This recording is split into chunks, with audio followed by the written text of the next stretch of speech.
I'm a firm believer that we all have the power to make our dreams come true. It's just how bad do you want it? Yep. It's very simple. I always just think like, damn, like why did I have to keep proving myself? Why did I have to do? Right. And it was my therapist got me to see. He's like, bro, that was your superpower. Like that's why you were able to be in the 1%. That's why you were able to do all this because your superpower is proving people wrong. So instead of like being exhausted by it, like embrace it because you know you're gonna prove people wrong. So, I go back all the way now when I sit back and think, I go back to last chance, like, why did God choose me to be that person? Right. Like, bro, like I get hit up all the time on Instagram by people I'll never meet from countries I've never visited on the other side of this world that know me, even though they don't know me, they know of my story to a certain extent, but they rock with me because of the lesson and the message that I got across because it's a life lesson. You know what I'm saying? And to me, like that's what like makes me get up every day because I know I have a community of people that they might be looking at me. Right. So it's my obligation now to make sure that I'm that vessel to push them through.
What's going on? We're here at the PAC event in Nashville. We got Mr. John Franklin in the building. My guy. We have been chopping it up all week.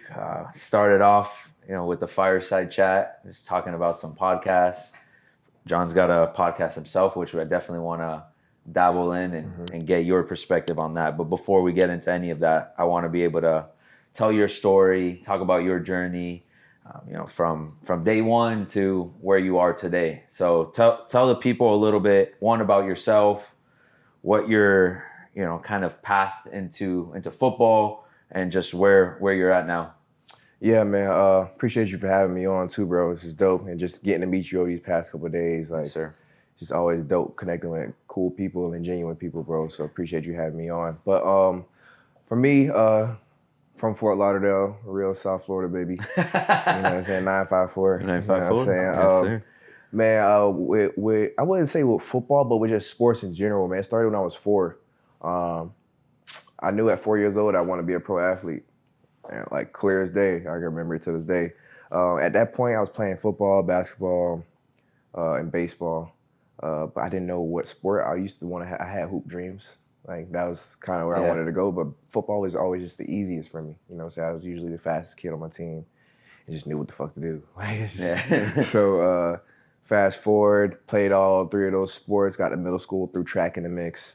Got to high school, did all 4.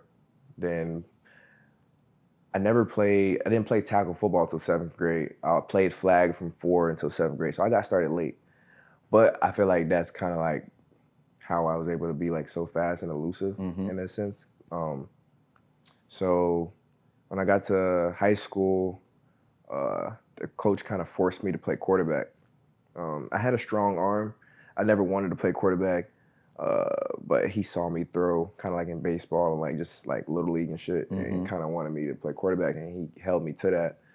So then I was like, shit, I get to have the ball every play. Like I like this. Yeah. Like, it's nice. So I ain't got to really depend on nobody. Then the quarterback, everybody know the quarterback. So it was cool. I ended up doing good at it, and then my 10th grade years when I really kind of hopped out on the scene for real, became a starter on varsity, and then just took off from there, bro. Ended up fast forwarding to that, going to college, just signed at Florida State. At that time, Jameis was the starter. It was the year we won the national championship, so I walked in on that. I redshirted that year. It's a good time to be in Which Tally. is great. I mean, any time is a good time to be in Tally. Yeah. If you know, you know. Facts. But that was legendary times to be in Tallahassee. So we won a natty. Next year, backed up Jameis, played a little receiver. Then I got brought back into the quarterback room. Ran track for the track team, won a couple rings there. And then ultimately, you know, just decided to leave. You know, things wasn't working out. I wasn't really feeling like I wasn't really given a real opportunity, in my opinion. So I was like, you know, I'm not going to sit here and let my clock burn. I kind of just saw what it was and just took it for what it is. And I did the hard thing and just betting on myself. And it was at that point where I told myself, like, bro, like, I'm going to do this my way. Like, because at the end of the day, if it don't work out, I got to live with it. So from that moment on, I just did it my way. And if it didn't work out, that's fine. Like, I just didn't want to live with regret. So I ended up leaving there and ended up at this junior college, East Mississippi Community College, you know, where I'm most known for from being on the show Last Chance U, season 1 OG season, you know what I'm saying? Yes, sir. And man, before the show even came out, it's something I don't even really talk about much because a lot of people don't even know. Like during that show, that's where I call it my crossroads. I was ready to quit football, bro. Just dealing with certain coaches and just feeling like I had to keep proving myself over and over and over, bro. Like I just got exhausted with it. I'm like, bro, like I know I'm good enough. I've proved I'm good enough. So why y'all playing with me? You know what I'm saying? But so yeah, it was crazy. Yes, I was really ready to give up. I remember being in my dorm room crying by myself, and I'm in the middle of Mississippi. I'm a Florida boy in the middle of Mississippi, bro. Talk about going back in time. It's crazy. Experiencing racism, like real life shit that I never experienced before. But it taught me how to survive, bro. Like that's the lesson that being in the middle of nowhere with nothing by myself taught me is how to survive. Ended up being the number 1 junior college quarterback, only playing a half of a game every game. Last game of the season, Auburn was there to watch me, and I went buku, had 6 touchdowns before half, and ended up getting a scholarship offer afterwards. So went to Auburn. Ended up playing in every game, but didn't get the fair chance to start, in my opinion, which I was brought there for. But hey, you know, I learned that at that point in time, I just kind of felt like all this stuff is going against me, but like God kept opening doors. So like when I was in junior college, that's when I really had my first personal relationship with God. You know, grew up going to church the whole 9, but like as far as like me, myself, and I, that was like my first time. And so at Auburn, you know what I'm saying, I was able to do some good, cool things playing in the SEC. That's where it's at. I ain't gonna lie. That's a different breed. Yeah, and then like, just being in Alabama itself, like, you know, they don't have a pro team, so like you're everything to half of these. Half of the state is either Alabama or Auburn, so like you are a big deal, and they let you know. I mean, even to the point where like I remember I bought my first and only car when I was at Florida State after my freshman year, and it was a red Charger. I still have the only car I ever had. Bought off Craigslist, like $6,200. Nice. And yeah, it was a win, regular. That's sick. And when I got to Auburn, everybody used to like give me shit about it being red. Oh, like that? Bro, it's like that. Damn. And I'm like, bro, what the fuck? Like, bro, I ended up painting my own car white. Oh, you're like, I don't want to deal with this anymore. Like, it got to the point. Like, this is my car and you guys are taking it away from me. I'm like, bro, this is OD. So I ended up painting it white. It's still white to this day. Threw the white rims on there. So I was cool with it, you know what I'm saying? But it's just, you know, I like, a lot of people ask me, like, which spot was better? Like, I always say going to school was Florida State, but playing football was Auburn. Just because of, like, the culture and the SEC. Like, it's a big deal. So I played a season at Auburn, and then, you know what I'm saying, they went and got another quarterback, Jared Stidham, my guy Jared. And I kind of, like, got a feel. But there was an NFL scout that came and talked to me, and he was like, if you could show your versatility, like, if you could do more things, we know you could play quarterback, but I would do it. So shit, to me, I was like, this is somebody at the next level where I'm trying to get to, trying to give me a little heads up. Mm-hmm. So I'm like, cool. Ended up moving a receiver in that spring. And then like just had like basically I was kind of told that I might not play my last year. And I was like, oh yeah? I was like, all right, cool, I'm gone. You know what I'm saying? I wasn't one to like, because I took my dream so serious, I was never going to play around with it or let nobody else play around with me. You know what I'm saying? So ended up leaving and going to FAU. It was Lane Kiffin's first year. Was on the Lane train. Ended up winning a conference championship there. I played some quarterback and some receiver there. Mm-hmm. Just to get reps, because at that point I was done with the bullshit. Like I just wanted to go train and then bet on myself and take my shot at the league. Mm-hmm. But agent that I was dealing with at the time was like, just go and get some reps. You know what I'm saying? You doing a new position, so like just go get some reps before you go to the league. I'm like, cool. So I did that. It was close to home. I needed to be around family at that point. So I did that. Then after there, pro day time comes around, and I was training to be a receiver. Ended up firing my agent a week before pro day. Met the new agent on pro day, and he was like, "Yo, you gonna do quarterback, running back, receiver. You gonna do DB, and you gonna catch kicks after." Mind you, I've never backpedaled or played defense a day in my life at this point. So I do all this shit in pro day, bro. Ended up getting a mini camp invite to the Seahawks for DB and receiver. I didn't stick there. Then the next week, I ended up going to the Bears, and they ended up signing me as a DB. Backpedal was ugly as fuck, too. like That's that a shit, whole other monster, bro. It was crazy, bro. Like, I tell people, like, the hardest position to play on the field, I don't know nothing about the trenches, so I don't speak on that, but playing DB was the hardest physical position I've ever played because you're going backwards. And you don't know where the guy in front of you is going. Like, it's crazy. Though. My hips was hurting. Mm-hmm. You know what I'm saying? I ended up dealing with a bad Achilles issue that ended up being a tear that I played on for 6 years. Shit. Still need to get surgery on that, but thugging it out, you know what I'm saying? And, you know what I'm saying? So, boom, go to training camp, end up getting cut. It was like, bro. That was one of the hardest times I went through because it's like, this was the first time football was really taken away from me. Mm-hmm. So, you know what I'm saying? I went home, I'm at my parents' crib, lost about 10 to 15 pounds, and I'm already a small guy as it is, and depressed for like 6 weeks, bro. Like, but I'm still grinding, you feel me? Like, but not knowing when I'm gonna get that call. Yeah. Shit. Bears end up calling me back. So, shit, now we back in the game, you know what I'm saying? We back in Chicago. I'm on P Squad, but shit, it's better than being at the crib. Exactly. You feel me? So, did that. Finished out that season with them. We ended up winning like the NFC East since we had Khalil Mack and shit. We had a good season that year. Finished that season. Did the training camp. Then at off season, I went and grinded. Like I was like, bro, I knew what was coming at me because I played offense, but I didn't know how to get to the ball. So I needed to learn the movement of the DB. So went in the lab.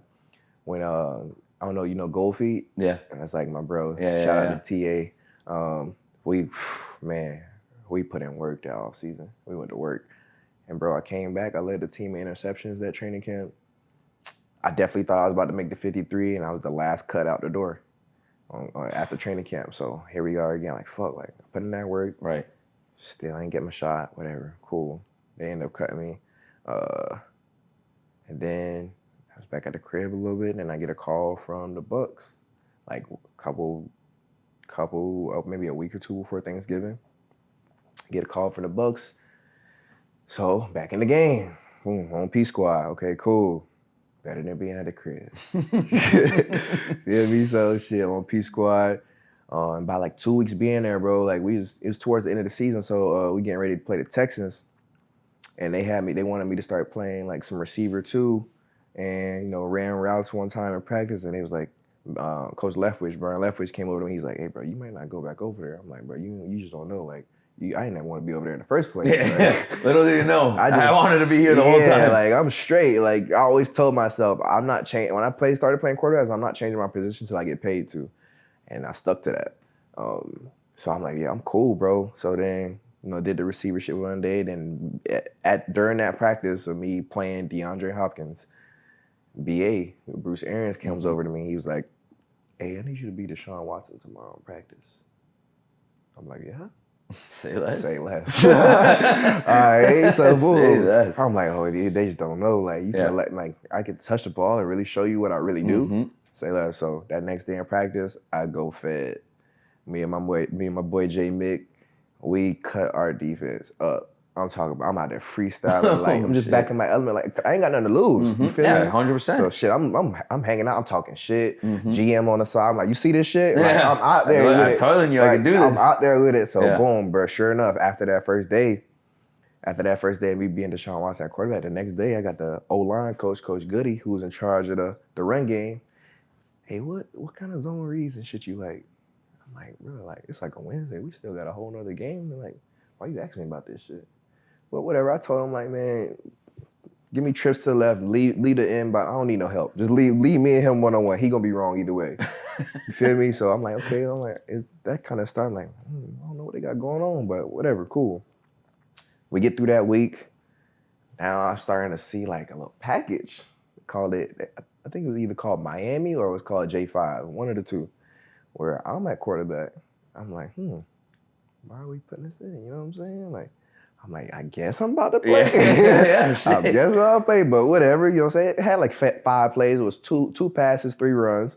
And then we practicing that shit. They never told me that I was going to be up, but we practicing that shit. So I'm like, cool. Like, it is what it is. Then I ended up getting my first chance to be active, bro. Like, the last game of the season, they called me up after only being there for like 3 weeks. And then, shit, bro, that shit was scripted for that next game within the first 5 plays. That's how much they were like, bro, we got to get this guy out there. I said, y'all finna give me the ball to start the game? I said, I'm going to score, bro. Y'all fucking around with the wrong one. Like, I'm going to score, bro. And then that's wild. So we get to the game. I'm hyped. I'm telling everybody, like, bro, I'm finna score. Like, look early, I'm finna score today. Get to the game. I love you, Jameis, but first play, we throw a pick 6. God, typical Jameis. Like, I love J-Boo. That's Slinger, my guy. Slinger. No, me too. He I'm risky, a huge Jameis risky guy. as a motherfucker, but shit, we throw a pick 6. I'm like, and it's the 30-30 year. I'm like, fuck. So, because I already know that means we off schedule. Yeah, so exactly. That now play, you're down 7, didn't get a drive going. That play that was scripted for number 3 or 5 didn't get ran until the second half. So the whole game, I was like, bro. Yeah, now you're sitting mind there. Mind you, we lose. I'm like, man, y'all might as well just run the shit. What we scared for? Let me spin. Let's see what happens. Cool. I just gotta wait my turn. Whatever. We come off second half. It's like, all right, we gonna start it off with you. I'm like, about time. You could have been did that. But you know what I'm saying? First time I ever touched the ball in an NFL game live, 11 yards. Fuck yeah. And to me, it was easy because I averaged 10.4 yards every time I touched the ball in college. So I'm like, bro, I'm a walking first down. I'm a walking first down. Like, I don't know why you wouldn't want that person on the field, but hey, that's not for me to decide. You know of course. I just did what I had to do with the opportunities I had. It's the only time that play got called the rest of the game. So I'm like, all right, whatever, cool. End of the season. So now I'm like, okay, I got belief because I'm like, I'm here for like what at that point like 5 weeks, and in 3 weeks I'm active.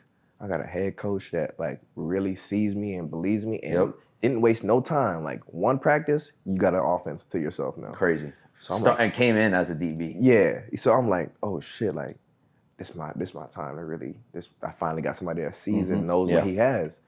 And so that summer, bro, I'm going fed training. I'm talking about I'm doing 2-a-days.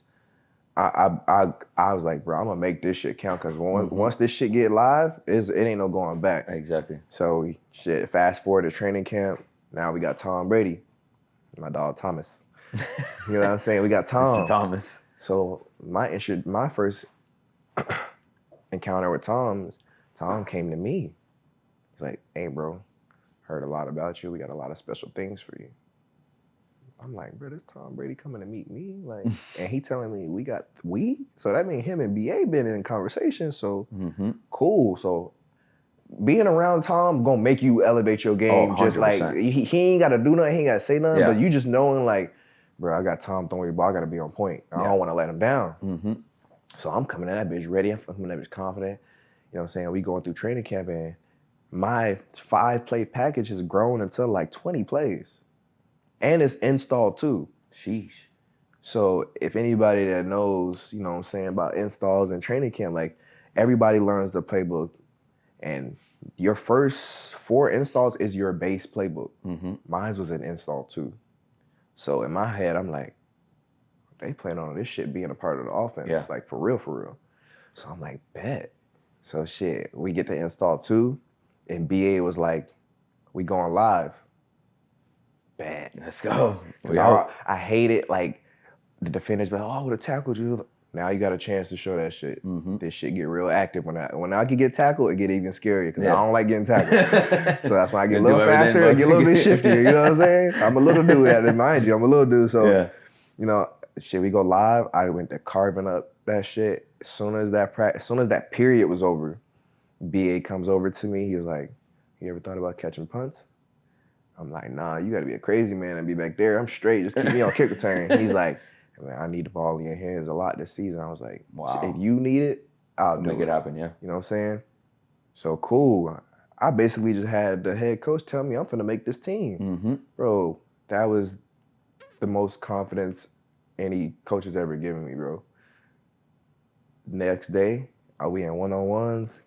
I'm going fed. I'm like 5-0. Cause like, mind you, I just got told like I'm about to make this shit. So hey, you went from I'm free, like barely being able to be on the roster to hey, we need you in every facet of our game right now. Boom. So I'm feeling free. I'm like, okay, cool.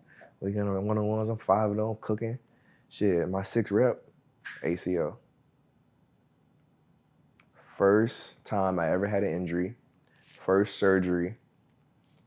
And bro, it was like, it was so it was deflating because I'm like, bro, I was literally the day before I just was told I was gonna make this team. The next day, season and injury.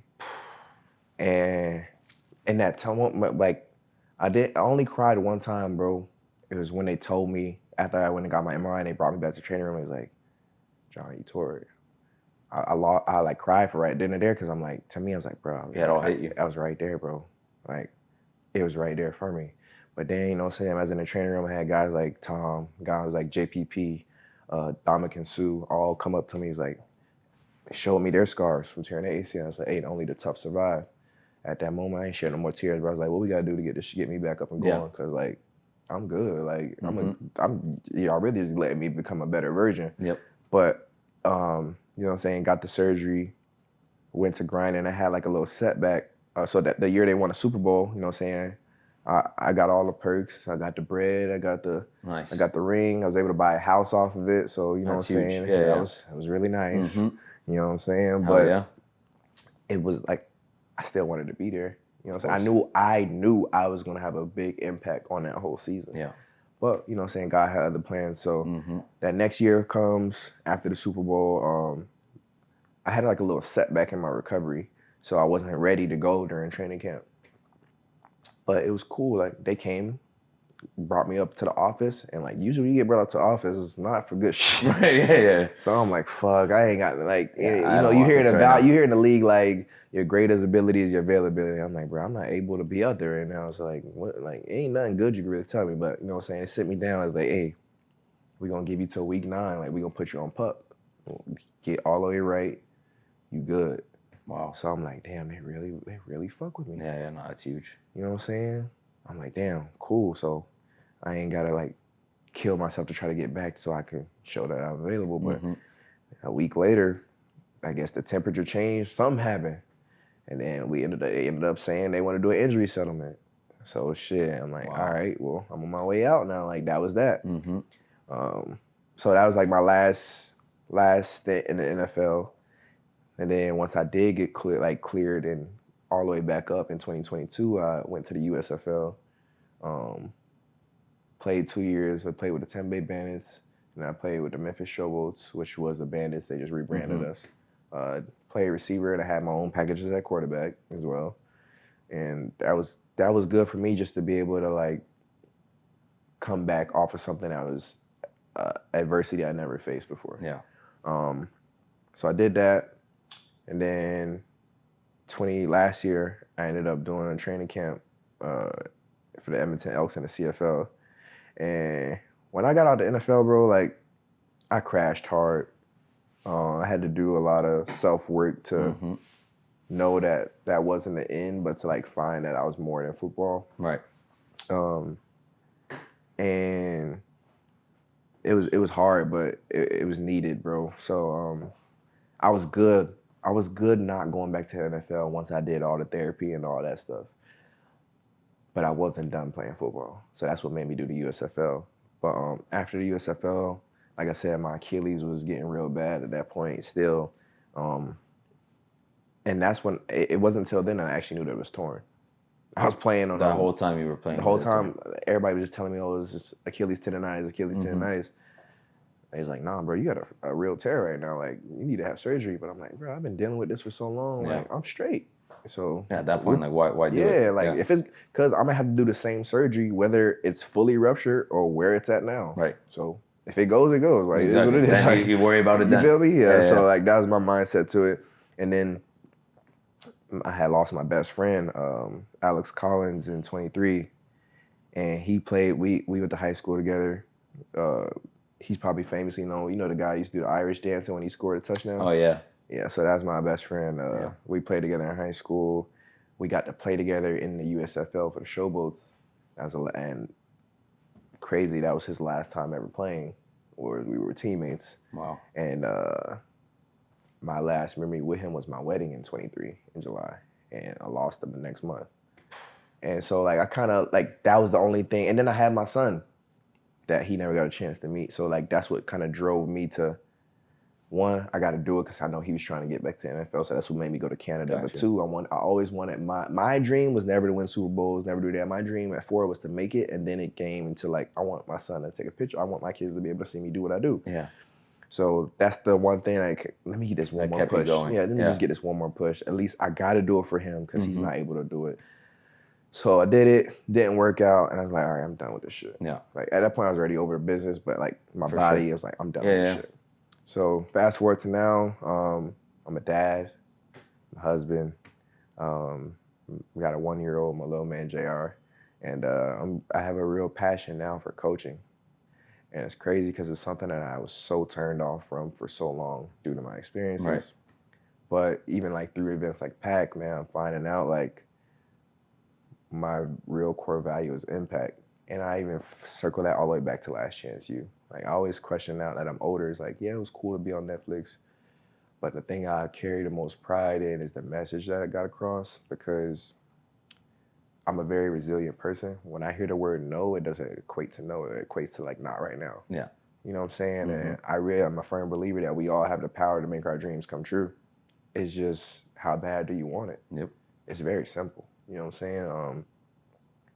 And like I always just think like, damn, like why did I have to keep proving myself? Why did I have to Right. And it was my therapist got me to see. He's like, bro, that was your superpower. Like that's why you were able to be in the 1%. That's why you were able to do all this, because your superpower is proving people wrong. So instead of like being exhausted by it, like embrace it, because you know you're gonna prove people wrong.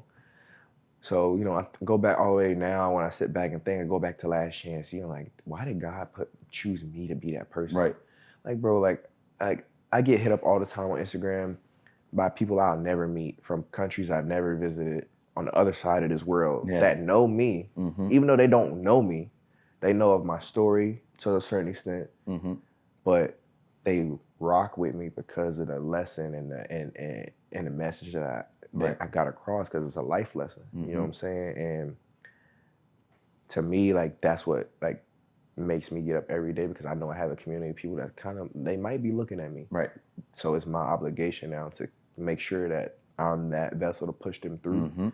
And I think through coaching, like that's what I'm chasing now, is to fulfill fulfill that core value, and it gives me a way better sense of fulfillment than I ever did playing, like helping somebody else reach their goal. Because I've done what I want to do for my life, so I'm content. Yeah. Like everything I do now is just like the cherry on top. Yeah. You know what I'm saying? Like I baked the cake, I iced that shit, I ate it. Like I don't like cherries, but it's like, you feel me? It's a cherry on top at this point. So 1,000%. So like that's where I'm at now, bro. And you know, I'll be coaching here, whether it's in college or in the NFL, pretty soon. Yeah, I mean, you've had every possible walk of life through your football career.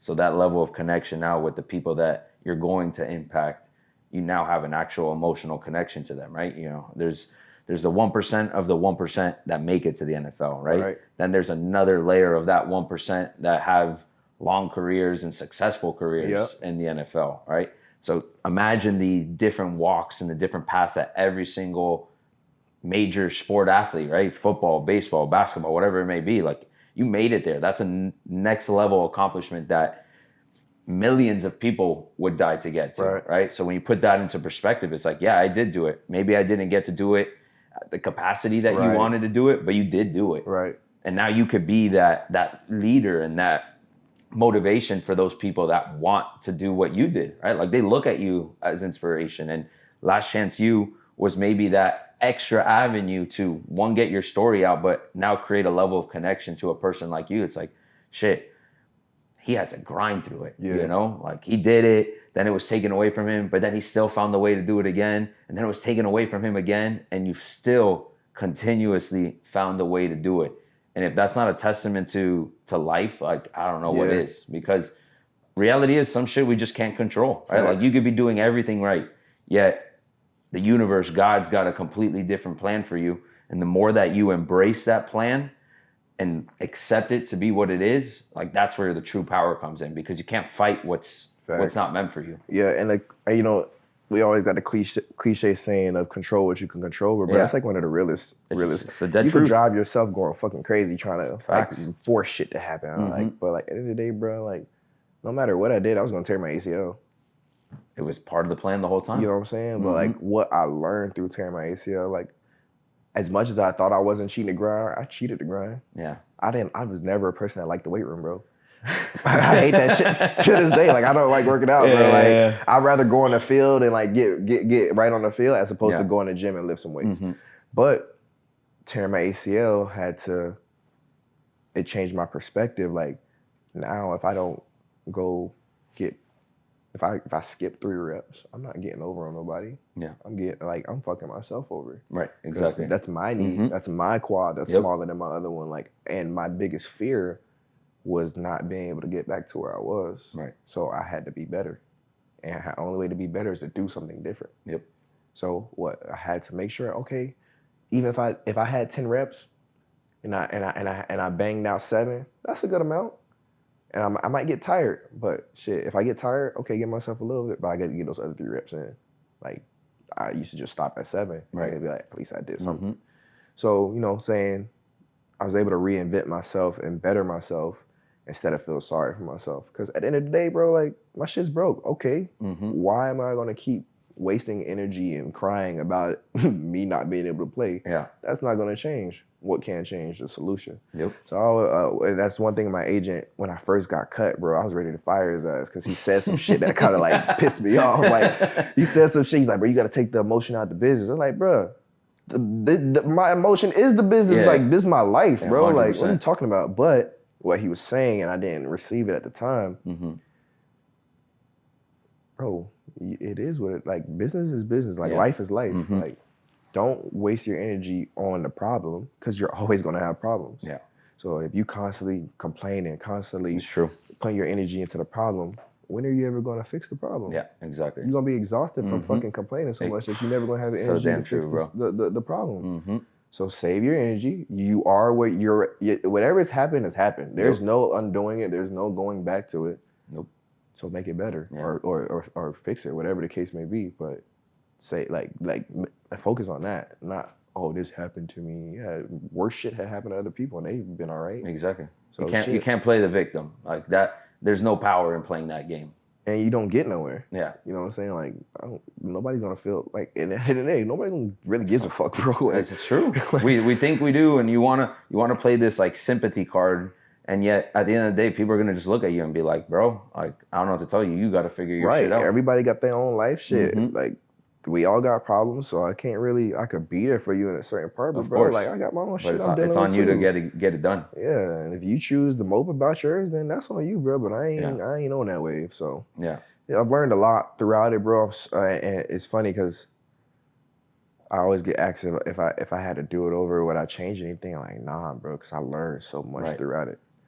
Like, the most important thing I learned was how to survive. Like, I can do with very little nowadays and be A-okay.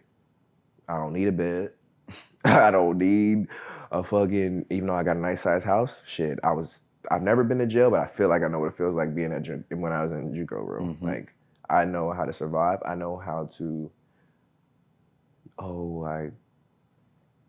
I might not have food. Shit, I got bread, I got peanut butter, I got jelly. That shit could take you a long way. It's true, bro. You feel me? Like It's true. we don't. And then when you go outside of America, you see how the rest of the world lives, I was dog. legit about to talk about that. Fam, it almost makes it seem like who has it good, Right. us or them? Because one thing that people that don't have what we have Mm-hmm. is pure happiness. I've seen little kids in the DR with no shoes, This dude's literally talking what I was about to talk about. happy to see a soccer ball. Yep. And I've seen millionaires miserable because they have nobody to kick it with. Facts. And it's just like, who really has it good? Like, It's true. you know what I'm saying? Yeah, it's a damn fact, bro. Like when you see shit like that, it puts it into perspective. I'll tell you a story. Like we did a mission trip in the DR. That's what I did when I was at Auburn. They took us on a mission trip. Mm-hmm. And dude, that shit changes your whole perspective. And one is the kids, right? Like the kids are happy, the people are happy, and they're living in these little shacks made by palm trees and metal that they were able to find. No lights, no AC. No, exactly, no electricity, nothing, and they're there living off the land with whatever food they can get. You know, chicken is like a luxury out there. Right. Like when they're cooking chicken from the farm, it's like, oh my God, we were able to get chicken. Oh Dirty my God, we were able water. to get eggs, right? Showering in Getting black water rivers. for them is Yeah. like you got to go down the mountain, go to the river, pick up some water there. It's not clean water, so then you got to go boil. Cows and horses in that same water, Mhm. and people Exactly. taking showers in that same water. No, you can't drink that straight up. So you got to go back. You got to boil that water so you can actually drink it and it's safe. And reality is, it still may not be, and people die from it, and it's just a way of their life. And like, illness is a real thing out there because they don't have accessibility to medicine. Right. Like, Hospitals. 100%. But in Jamaica, they only got one hospital in Jamaica. Something happened, you might be fucked. Like we take shit for granted out here, Yeah. and we don't even think about these things. We go about our daily life complaining about shit that's irrelevant, and it's like you see that, and it's like they don't got nothing, and they're super happy. Happy, bro. So Purely happy. happy and around family. You know what I'm Exactly. saying? Like, Mhm. bro, it's like once got their people. Once I seen that, I was like, bro, there's nothing that I complain about. Yeah, Like, it's true. fam, if we want some clean water, we can go to our fridge and Exactly. all right. And people are bitching about, oh, bro, but like, this isn't like the purified water. I'm like, bro, what are you talking Bro, about? turn on the sink. That's good enough Yeah, half the time. Better than what bro, they got. I'm good. Yeah, you I'm know what I'm chilling. saying? Like, and I feel like that's one thing I always tell. I tell people like, bro, go outside the country, bro. Mm-hmm. Go really see how they living. Yeah. You think your life's bad? Go out there, and then you come back and you let me know if your life's bad or not. Right. There's Even your worst day probably is their greatest day. Exactly. There was a lady there, right? A little, probably, I don't know, 60 years old, lived by herself. Her husband had passed away, so she's just by herself, right? She lives in this little community, and she knew we were there with a bunch of these high school kids, right? And she had heard that the kids wanted soda, right? Like, because they don't have soda, like it's not just there, right? So the kids asking for soda all week. She heard that, and she went down with her barely any money that she's got. She went down to the little supermarket and bought 10 liters of soda so the kids could have soda while they were out there. Selfless. Like With a nothing. lady with nothing, yet her inclination was to give when you have nothing really to give. Yeah. And here's here, ecstatic, seeing these kids so happy, all the kids coming up, giving her a hug. And like that changed so much for me because I'm like, here we are, and we struggle to give. It's like, oh, I can't give because I just can't. And yet this lady legit can't, and she still did. Probably gave her laughs at that. It's Like, crazy, bro. she couldn't buy eggs probably now. She couldn't probably get the chicken that maybe she was going to get later that week. But she said, what's more important than this is giving. Yeah. That's why it's super hard for me now just to even allow certain people or deal with certain people just because, like, Yeah. I have a short fuse for that. Me too. Like, I'm like, bro, what are you complaining about, bro? Yeah. Like, it's very hard for me to even give you a chance to get it out because I'm like, bro, like, I'm gone, bro. Yeah. Either I'm gone or you get the fuck out of here. One of the two. Yeah. But I ain't. 100%. I'm not sitting here listening to this shit. Yeah. I want to talk a little bit about that time when you were in JUCO, right? Obviously, like the Netflix show was like a big thing. Tell me a little bit more about like that whole time of your life. Like, obviously, you got cameras on you. You had disagreements with the coaches. You were thinking about quitting football. Like, what was that whole phase of your life? Bro, it was like I said, it was a very a survival period for me. Um, like I said, I've been to the Waffle House where me and a couple guys go in there. One of my boys might have been sagging, telling him to pick his pants up. Okay, cool. Pick the pants up. Now we getting the cops calling us and telling us we got to take our food and go and leave Sheesh. for pants. And we complied. It wasn't like we were, Right, yeah. you know what I'm saying? But all right, cool. Um, shit, just being in the middle of nowhere, the closest McDonald's is 35 minutes away, Walmart 45 minutes away. Shit, school from Monday to Thursday, and in Mississippi, you go at that time you can only have 6 out-of-state players. So everybody gone Monday through Thursday. If I don't have a visit, or if I'm not going nowhere, I'm at the crib with 6 other dudes. Like, what we gonna do, bro? We got to keep ourselves entertained. So you learn to do with a lot less. Like, shit. Well, I remember shit we used to do. Like, we'll play baseball with a broom and a soccer ball in the parking lot. Like, you just see a whole bunch of dudes just playing like football players because, bro, like, we're bored, but we ain't trying to be inside all day. Like, Right, exactly. You want to do but shit. then I really learned how to grind because it wasn't shit to do. Because I'm in the middle of nowhere with access to nothing. Let's go put in some work on the field, bro. Like, let's get back. Like, ain't we here to get up out of here? Right.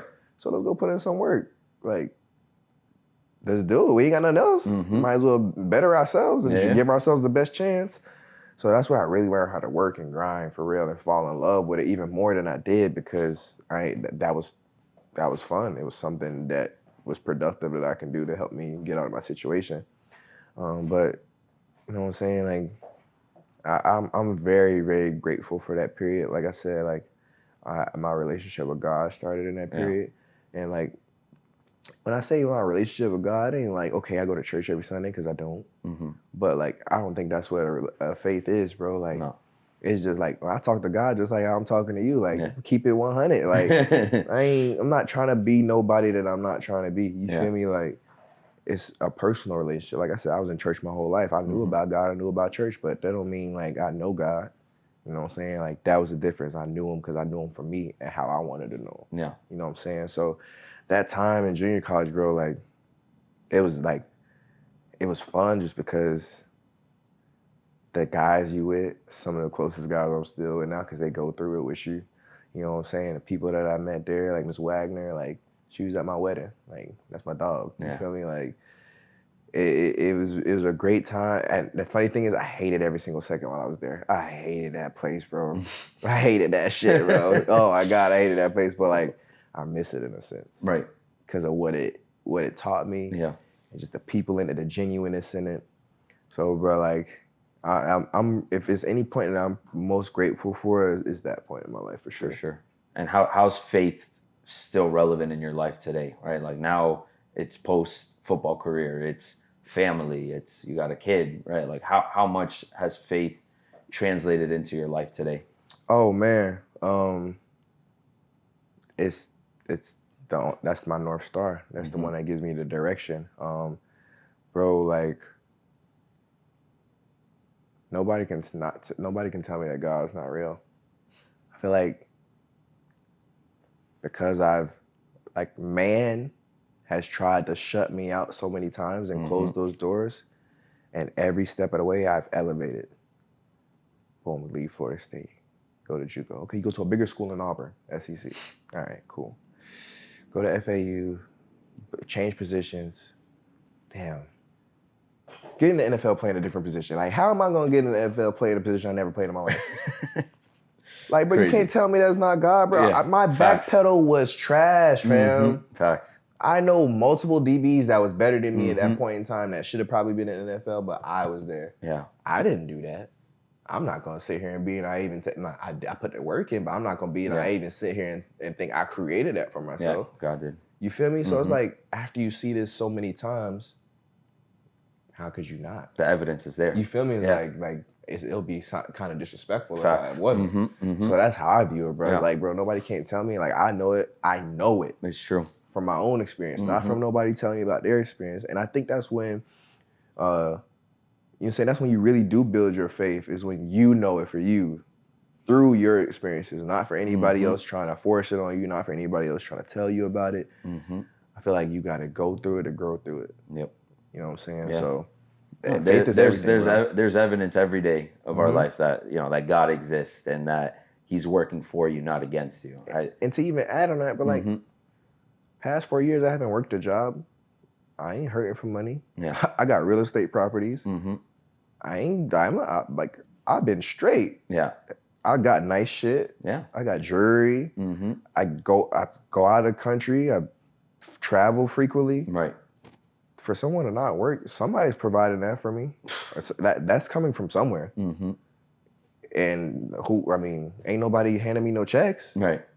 So shit, who else is there? Yeah. You know what I'm saying? Mm-hmm. Like it's like some certain shit you just can't even like deny because it's right in your face too many times. So For real. you're a goofy if you do deny it. You know what I'm exactly. saying? Yeah. So No, yeah.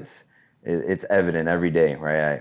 I got a Bible passage right here, and it was like in a time where doubt and uncertainty and confusion, anger, all these emotions going on, but it was the backbone to make me realize that even when shit's not right, everything is right because Facts. God's got the plan, and it's a plan to prosper you and not to harm you. It's a plan for hope in the future. That's the passage that in those moments of doubt, you gotta rely on that, right? Because that faith is what's gonna keep you going. It's gonna carry you through those moments where it's like, shit, this doesn't make any damn sense. But at the end of the day, it makes total sense. Bro, you spoke to something that just like my favorite Bible verse is Proverbs 16:3. Is my second tattoo ever. It's on my abs, on my stomach. And it's commit your plans to the Lord, and your actions will succeed. Mm-hmm. So if I'm doing what I'm doing for the right reasons, it's already done. Facts. I shouldn't have to worry. Mm-hmm. Now I got to do the work. You got to do the work, but when it's backed by God, I'm straight. Mm-hmm. That's it. And it might not happen next year. Right. Might not happen 5 years from now, but it's gonna happen. Mm-hmm. And maybe I'm not ready for it to happen right now. Maybe I'm not mature enough or in a position for it to happen because I might fuck it up if he's give it to me too early. Mm-hmm. So like that goes in play too, bro. For sure. And it's like if you commit your actions to the Lord, commit your plans to the Lord, and your plans will succeed. You good, bro. You ain't gotta worry no more. That's a damn fact, bro. So today, your life, right? Obviously, is not around football as much. Like, what does your, I guess, next iteration, faith oriented, but like plan? Like, what do you feel like your purpose and your plan now is in this next chapter of your life? Yeah, I have a real heavy pull to coach. I have a foundation. It's called the Dripway Foundation. Mm-hmm. Drip means dreams require immovable persistence. I feel like that's what I embody. And it's half tailored towards sickle cell anemia awareness because I carry the trait. And the other half is towards leadership and mentorship in the youth. Mm-hmm. So I have a real strong passion and like over discovering why certain things have happened to me. I know it's my purpose now to impact and like I said, inspire others to make their dreams come true. And I feel a heavy pull towards doing that with younger men of this generation because they know me, they look up to me. Mm-hmm. When I go to these colleges, like they come ask me questions, right? And not like they ask me deep questions, like what's your greatest piece of advice, and like things that they really want to know because they watch like Tyrion Arnold. Tyrion, he top 10 draft pick for the Lions last year. The one that got on when he got drafted, he's like, "I love you, mama," and he started crying and shit. Mm-hmm. Bro, I met him. He trained at House Athlete in Tampa. I met him last year. He was like, "Bro, you the reason I picked up a football." Wow. I'm like, damn, like that's a lot of responsibility, bro. That's big. That's big. That ain't a little. Like, bro, we talking about like he's a dude. He went to Bama, like you know what I'm saying? It's like, bro, like he's like, bro, I used to be in the backyard saying I'm J5. I'm like, that's damn, crazy. Like, imagine how many other Tyrion Arnolds there are that fucking said the same thing. And I've met a couple, but I was like, bro, like that's heavy. So I know. That's my superpower, is that I have their attention.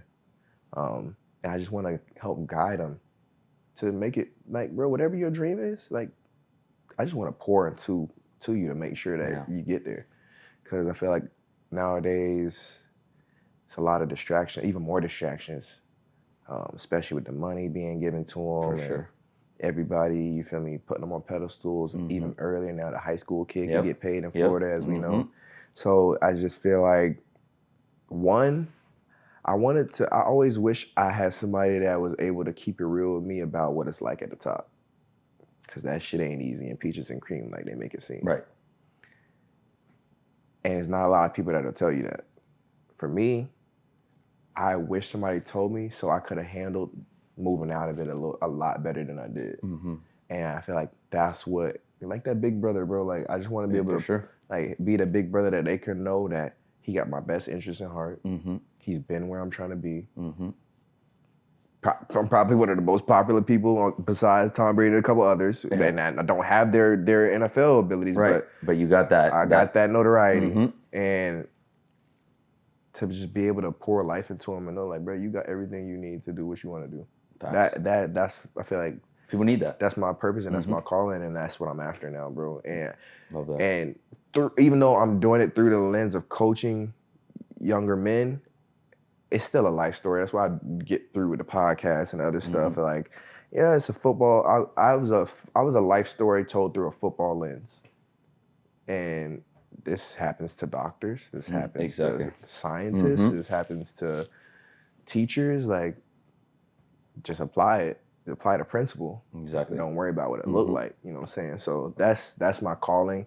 I actually chose the pathway at PAC to do the elite public speaking because I feel like for a while I've been wanting to get out there and share my story, but the meaning of how I got through it, because I know that'll save people's lives. And it's a damn fact, bro. That's kind of where that's my next calling, bro. Yeah, and it's moments like that along the way, right? When it's like you feel inclined to do it, but you got guys like that coming up to you. It's like, dude, you made me pick up a football, right?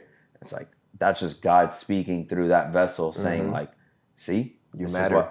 This is why you're important. Yeah. This is why what you're doing is real, and it makes you believe in it that much more, because it's like, to your point, that's one, then there's two, then there's 10, now there's 20, and God knows how many more out there. Like, I remember when I started this, I would get some crazy DMs from people saying like, bro, like, I was about to kill myself, you know?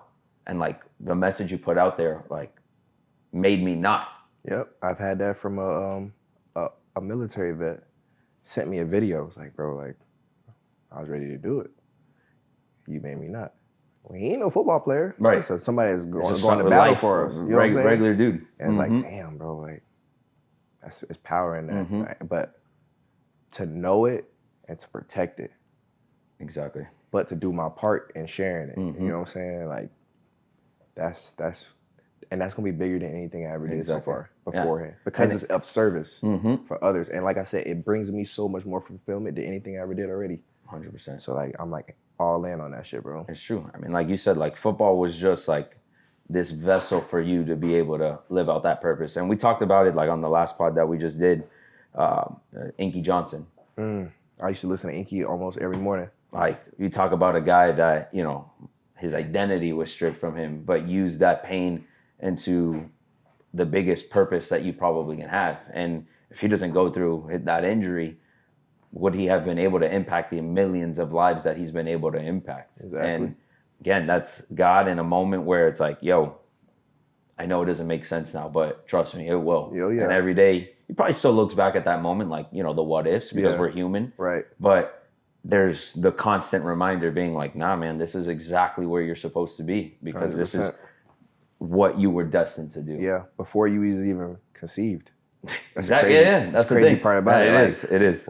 All our maps. The plans. It's been planned before we was even conceived, bro. And it's like, one thing I struggle with was I'm a planner, so I always try to like make things happen. Right. You got to get out of the driver's seat, bro. Yeah, it's true. Sometimes you just need. Which is the hardest thing to do. It is, bro. Right, because you feel like you're losing control. But boy, that's when everything open up. You just be like, how did I even get here?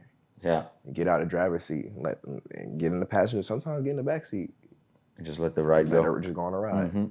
It's there's like this. I like to meditate, And a lot of times during my meditation, I get this like, I guess like a vision, you know, like internally, and it's like legit, like God just lifting me up. It's like this hand, like big hand, the clouds, the sun, and he's like, you know, you're fighting all this shit. It's like you're trying to move through the fucking trenches, and it's like, nah, just stop for a second. Chill, yeah. And just let them get you there. Because reality is the only way you're gonna get there is when you let that trust and you let go.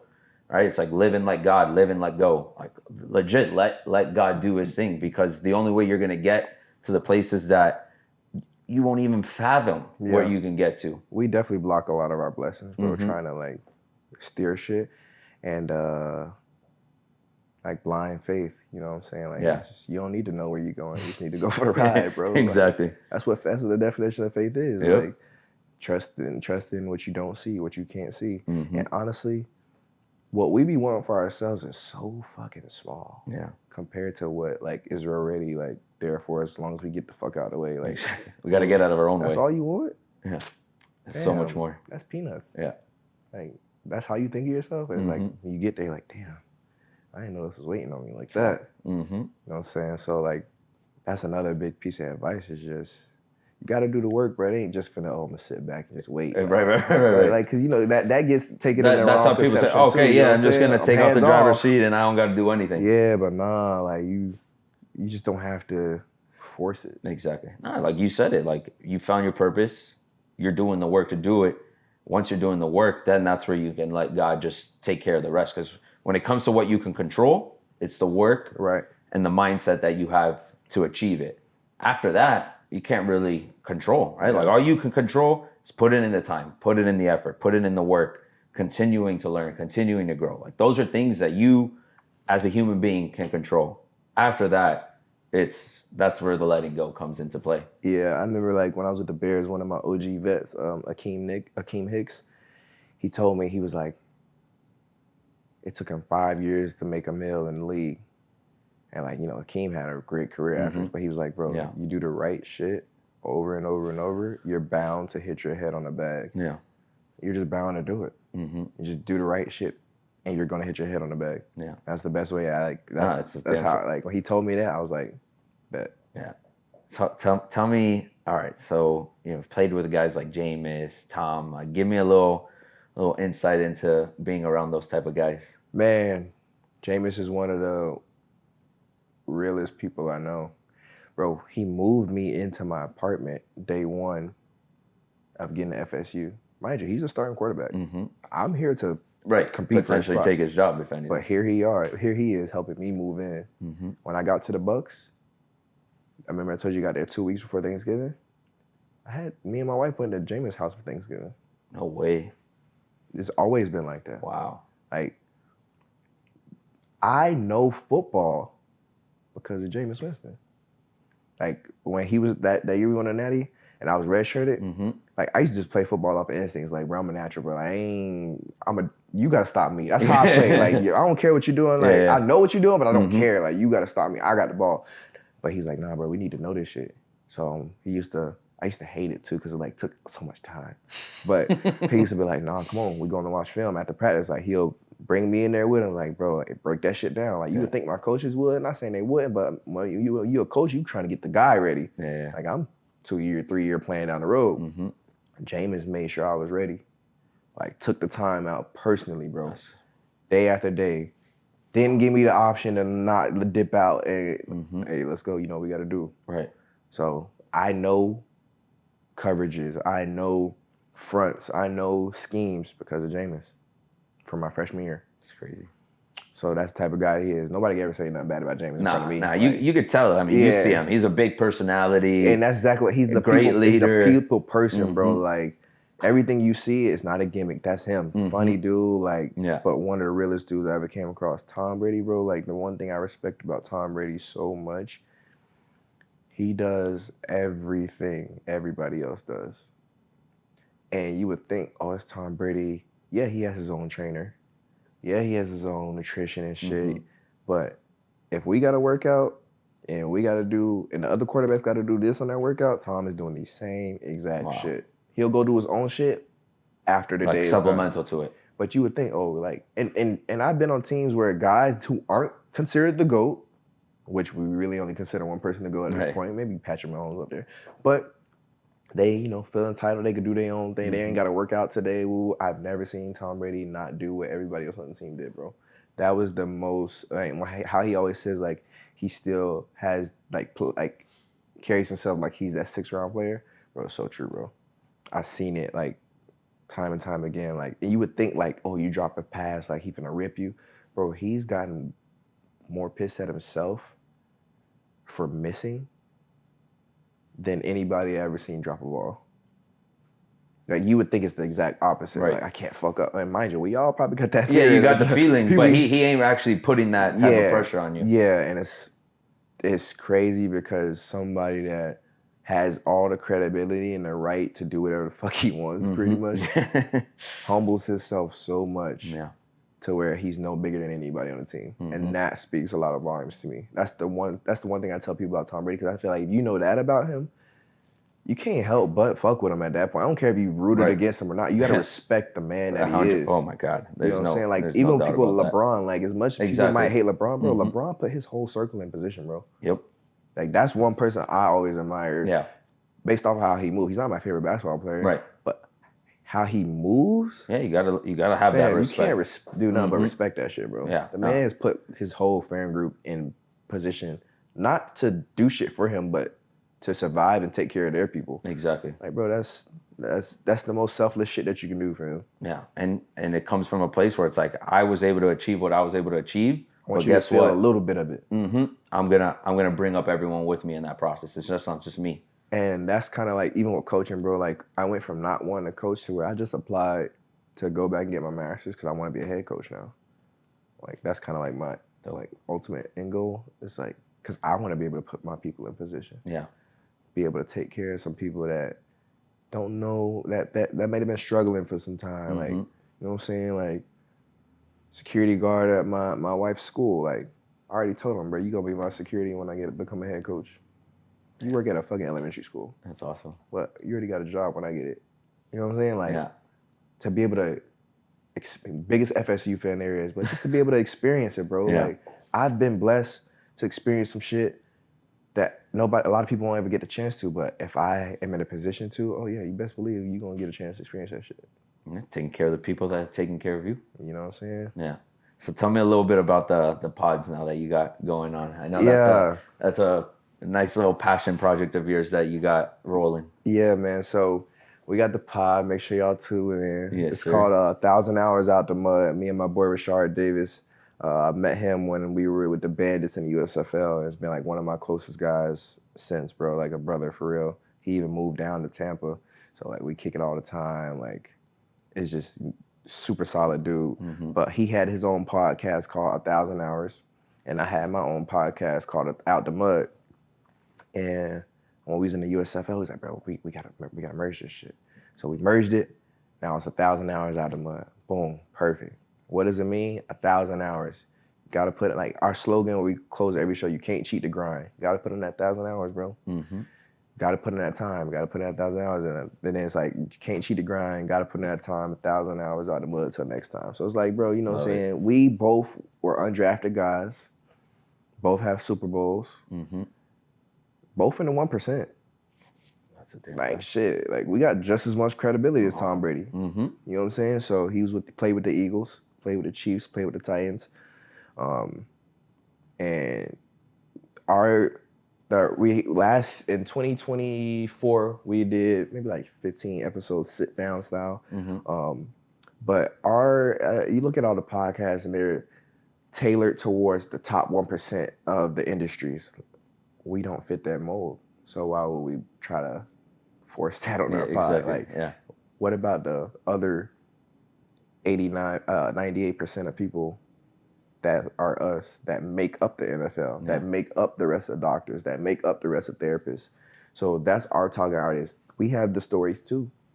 Just because the pivot and I am athlete, and no shade to them, but just because they bring on the Saquon Barkleys and the Lamar Jacksons, like, 9 times out of 10, majority of us ain't gonna be the Saquon Barkley's Right. or the Lamar Jacksons, but we got just as much stories, if not more, because we got to go through more shit. But who wants to hear our And it's shit? more relatable, right? Because that 0.1% is not that it's not achievable. Anything's achievable, but the reality is It's only a people few, like it's you only a are the select ones that few. more people are going to relate to. Right. So, but who's giving them the platform Yeah, to exactly. be able to come on and tell their stories? So that's what we focus on. You know what I'm saying? And so we created you know what I'm saying, we have mental health therapists on there. Our physical therapist Julie's on there. Our trainer Yo Murphy's on there. We have top football NFL players on there. Mid-major NFL players on there. Undrafted guys on there. So we did that last year, and then this year we just recently created a new show under the brand called Mud Talk. And Mud Talk is specifically geared to the high school and college football player. One, to be that big brother, to be able to give advice, but to also be able to learn what they're going through right now too, and give them the platform to share their stories. Because who's thinking about a high school kid right now? Right. So we got from number one quarterback in 2027, Trey Taylor, to guys like Jonas Sanker that just got drafted by the Saints. Trey wants to know how he got drafted. Exactly. He needs to tell him how to get drafted. You know what I'm saying? So that's that gap that we And there's another gap right here, which is the kid that's in middle school that's watching the high school kid saying like, "Yo, I want to be that 5-star. I want to be that." or that 3-star kid. Boom. And then we are going to integrate coaches because these kids need to know what these coaches are looking for. True. How not to fuck up your image so you can not get that offer. Yeah. But the coaches need to know how to relate to the kids too. Mm. You feel me? Yeah. Because That's that a whole kid is the circle. one that is going to allow you to keep coaching. You know what I'm saying? Yeah. So that's our focus right now. That's our like passion project right now. We've been doing it. We do that virtually so we can get access to more kids now. But another big piece in the 1,000 Hours Out the Mud podcast, the sit down one, is when it's just me and Rashard. We do this segment called The Journey. And it's like our way of doing like our story, telling our story. Because I always wanted to write a book, but I'm not a big writer. I'm not a big reader. I like podcasts. I like going on YouTube. I watch a documentary. So by the end of it, in the journey, we take it back from our first experiences of football all the way through. And we haven't even got close to even being past elementary school yet. Yeah. But it's our way of telling our story through our lens, because everybody, like I said, they see me on Netflix. They want to know. Right. They think they know. Like, Right, no, let me tell you. You saw 6 hours of 6 months. Yeah. I know what really happened. Yeah. So by the end of it, we'll have our own audiobook. So that's our little like piece to ourselves, as well as, once again, you know what I'm saying, helping people and the guys that's in those aspects. The 4-year-old that might be John Franklin that like, bro, I want to go be a professional football player. Yeah. Oh, let me listen to him because he did it. That was his dream too. So those are two things, 1,000 Hours Out the Mud and Mud Talk. We're on YouTube, Instagram, TikTok, Spotify. Also looking for any brands that want to sponsor it. Fuck yeah. Let's make it Tap happen. in. We got the people. Yes, sir. Yeah, you got the platform. Yeah, so that's that's what we do, and it's like therapy, bro. It is. It's therapy for me specifically. It's therapy because a lot of this stuff I don't really get to talk about. I had to hold on to because it would affect form of a release now. You know what I'm saying? It would have affected my NFL career. It would have affected teams not one, but shit, y'all don't do nothing for me now, so it's fair game. Like, I'm finna let it be known. You know what I'm saying? So yeah, that's what we do. And I love it, bro. Hell yeah. All right. Well, before we wrap it up, I want you to do it two ways, but either tell the people what you want the people to know about you, or tell the people what's something that you would want to leave as like your legacy. My legacy definitely would be a story of perseverance, bro. I mean, it's been displayed, so it's out there, but like, that's what I carry with me as a badge of honor. Like, I feel like so much of today's world, as soon as we don't get, it's a microwave world. So as soon as we don't get what we want the first time, it's like, oh, I'll go do something else, or oh, maybe it's not for me. Like maybe it is for you. Maybe you just need to have a little bit of balls and like try it again, and like do it. Just because you got pushed down once doesn't mean it's not for you. You know what I'm saying? So definitely a pillar and a face of perseverance and resilience, and impact through the perseverance. You know what I'm saying? That's definitely what my legacy is. And I would like it to be. And then something people don't know or I would want them to know about me. I'm just a regular dude, bro. Like, stop treating like athletes and celebrities like they're just gods. Like, bro, we are regular ass people, bro.